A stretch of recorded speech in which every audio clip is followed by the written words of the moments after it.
I'm running communications for IHS at the moment. Apart from that, I'm also consulting at a couple of other places. Over the past 15, 16 years, I've run the gamut of communication, right from content development to communication strategy to writing for crafts books and handling PR and website and social media and all sorts of stuff.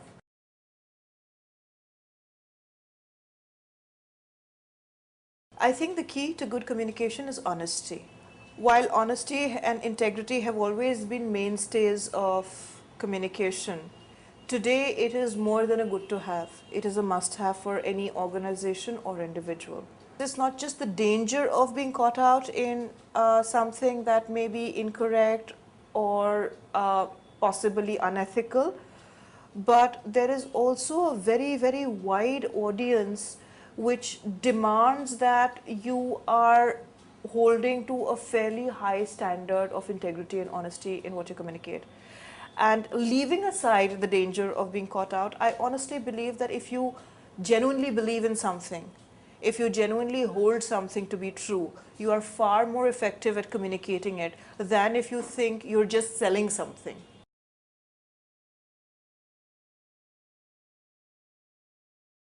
Social media today is really important, but do we stop and think about why do people attribute so much of importance to social media? Firstly, it was very difficult to just say that, oh, so many likes or so many comments or so many retweets constitute a good campaign. They don't. You do have certain indexes, but those are just metrics. Why social media is important is because it's a conversation. It's a conversation between real people. You know that chances are what you're seeing on social media is not necessarily some kind of PR spiel that is being spun out. So there is, again, it comes back to honesty. Why were blogs so important initially? Blogs were important because they have taken the word of mouth, which is actually still your most effective influencing tool, and taken it into the internet. Tomorrow, if you have to buy something, if you have to buy a major, say, electronic item, would you rely on an advertisement, or would you rely on something that a friend says, a friend whose judgment you trust? I'm betting you'd rely on a friend whose judgment you trust, right?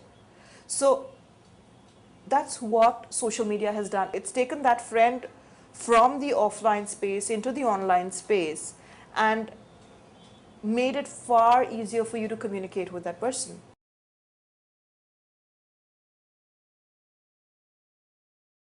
Sankranti is something that is actually very dear to a lot of us at IHS. It was conceived because we felt that given the demographics of India, it is the youth today who are going to run the country tomorrow.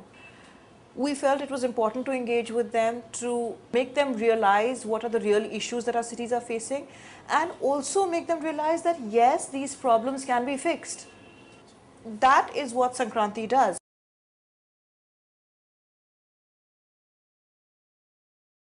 What mentors are going to do is not sort of, pick the cake and hand it to you to eat. What they're there to do is tell you, all right, you've picked that ingredient, maybe it needs a little more beating, maybe it needs a little more sugar.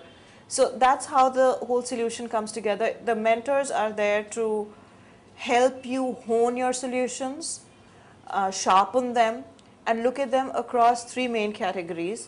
We're looking at thematic mentors who will actually be working across the theme, with you across the theme you've picked. So there could be someone who's worked on renewable energy, sanitation, and these are all leaders in their respective fields. There's IIM Ahmedabad, which is anchoring the entrepreneurship section. And there are some very good mentors on the communication side as well, because it is not just enough to have a great idea. You should also be able to communicate it effectively, to be able to get your point across effectively so that your idea is not lost.